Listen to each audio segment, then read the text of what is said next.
はい、というわけで皆さんどうもこんにちは、オックスアウトでございます。さて、今年もこの時期がやってまいりました。そうです。ついにね、Xperia One Mark 6が今回発表されたということで、今回のモデルもですね、1ヶ月ほど先行して使用させていただいたので、今回はね、僕ちょっと使ってみて、Xperia がね、ちょっと大きく変わろうとしてるなんて、そんな風に感じたんですよ。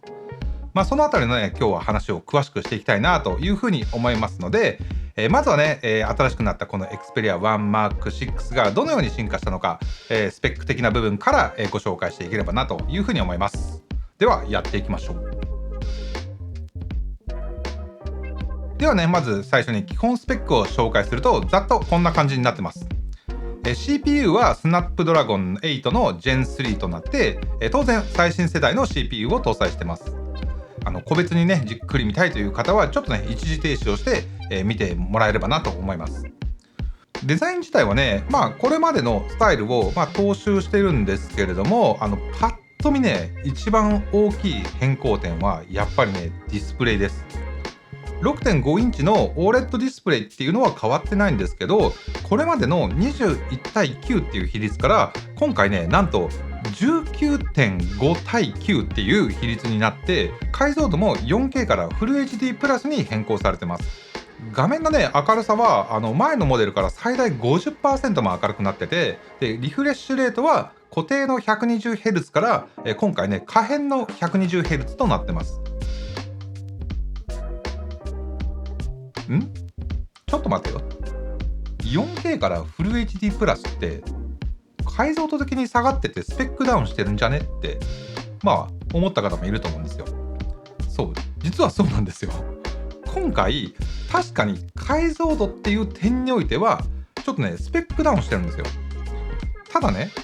この変更を聞いて、ちょっとガジェットとかに精通してる方であれば、逆に歓迎なんていう方もね、いるんじゃないかなと思うんですけど、いかがでしょう？どういうことかっていうと、スマートフォンでね、動画を見る場合って、基本はフル HD で皆さん視聴されてると思うんですよ。これでゲームとかプレイする場合なんかも、フレームレートをね、優先するなんていう場合には、あえてその解像度を下げてプレイするなんていう方もいると思うんですよ。やっぱりね、高解像度でゲームプレイすると、描画にかかるね、CPU の負荷っていうのがすごい上がるので、例えばこう、結構長時間プレイするなんていう場合は、熱暴走なんていうこともね、場合によっちゃあったりするんですよ。結果的には、このディスプレイの変更によって、バッテリーの容量自体はね、これ、前のモデルから変わってないんですけど、動画の連続再生時間を見ても、前のモデルから、2倍以上の連続36時間も再生できるようになってたり、スマートフォンのバッテリーのスタミナ自体が、一般的な利用方法で平均ね、最大2日間とものすごく大きく向上してます。そういったような、ディスプレイを変更した恩恵っていうのはもちろんあるんですけれども、でもやっぱりディスプレイスペックダウンかーって思うかもしれないんですけど、むしろね、僕はディスプレイは今回最大 50% 明るくなったことだったり、サンライトビジョンっていう新機能が追加されていたりと、個人的にはね、前のモデルよりぶっちゃけ見やすくなったなって思ってます。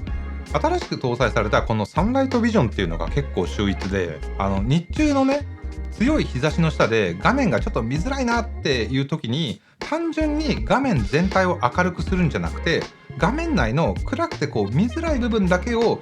検知して、その部分だけをこうピンポイントに明るくしてくれたりするんですよ。これによって明るい部分と暗い部分のバランスをこういい感じに調整しながらディスプレイの明るさを調節してくれるので、非常にね、屋外でも画面がね、すごく見やすくなってます。でさらにブラビアのフラグシップモデルの画質をこれね、 AI によって高精度なチューニングで再現していて、よりね、こう動画なんか見てる時には鮮やかでコントラストの高いね、メリハリのある映像なんかを楽しむことができるようになってます。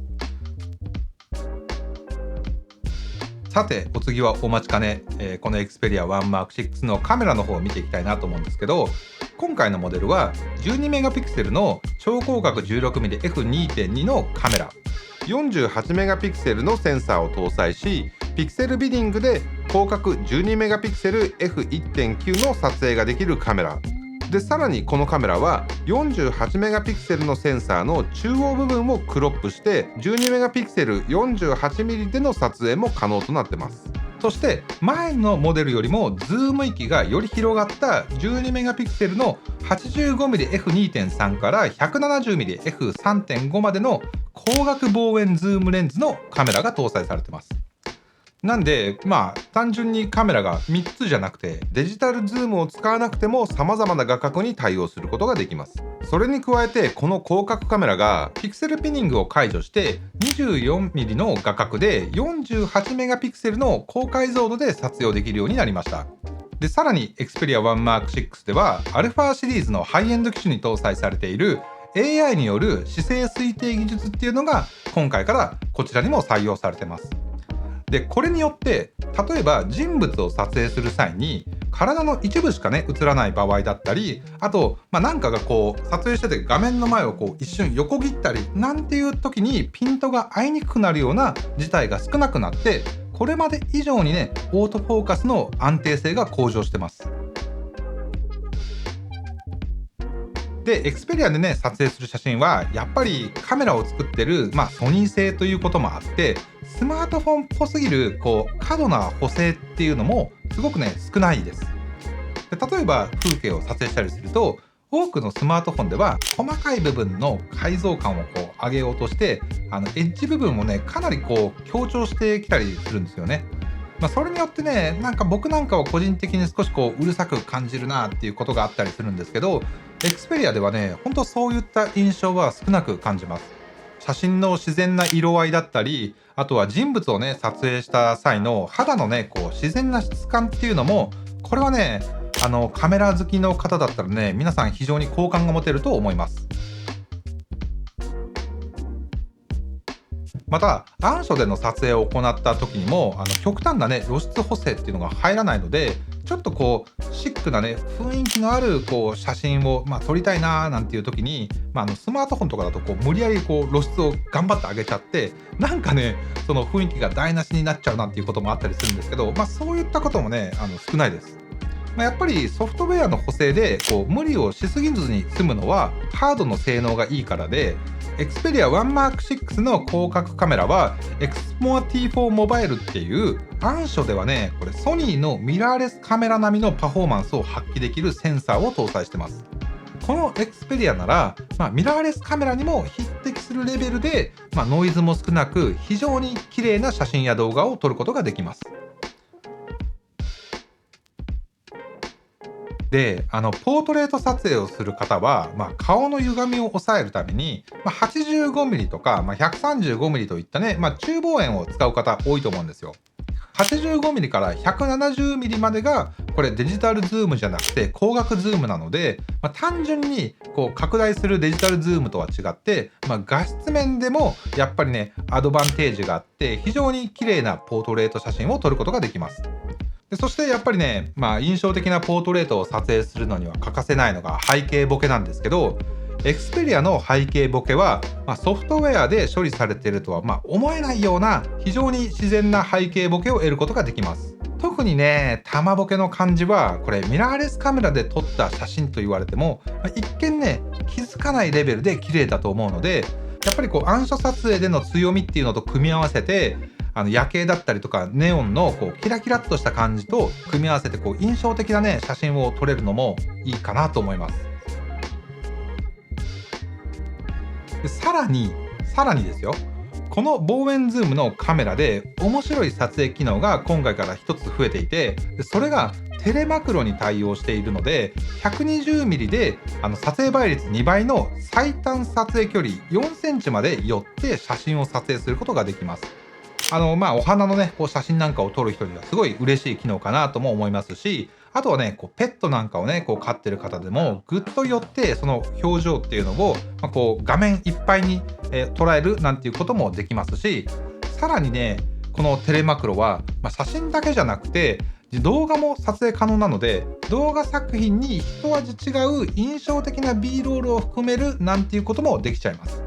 やっぱりね目で直接見るのとは違う世界を捉えられるっていうのはすごくね面白いですね。本当にこのテレマクロの機能を使えば、アイディア次第ではいつもの、写真や動画と一味違ったね、非常にクリエイティブな撮影をすることができると思います。今回からカメラアプリも新しく生まれ変わってます。で、これまではフォトプロ、ビデオグラフィープロでシネマプロと写真と動画は3つの専用アプリに分かれていたんですけれども、今回からはそれがね、統合されて1つのアプリになりました。で、新しく、搭載されたカメラアプリは、これまで以上にすごくね、シンプルで直感的に使いやすくなりました。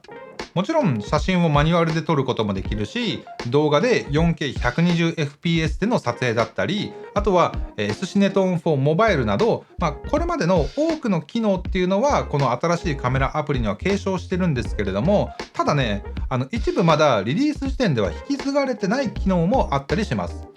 それらは発売後の OS アップデートで、例えばプロビデオモードなんていうものも今後追加されるということなので、細かくね、マニュアルでその動画を撮りたいなんていう映像クリエイターの方には、今後のアップデートに期待という感じですね。では最後にですね、僕が Xperia One Mark 6を使ってみて、感じたことっていうのをちょっとね、皆さんにお伝えしたいなと思うんですけど、これまでの Xperia One シリーズっていうのは、他のスマートフォンにはない、4K の解像度だったり21対9っていった、画面比率を採用していたりと、そのね、尖った部分っていうのが、魅力の一つではあったんですけど、やっぱりね、それも一長一短な面もあって、例えば普段使いを考えれば21対9の比率で縦持ちでね、動画を見るとか漫画を見るっていうのは、それはそれでちょっとね、使いづらい面があったっていうことも事実かなと思います。僕みたいな映像クリエイターとしてはね、4K の動画を、専用のアプリを使ってちゃんと4K のディスプレイでモニターしながら撮影できるっていうのは、これはね、本当素晴らしかったんですけど、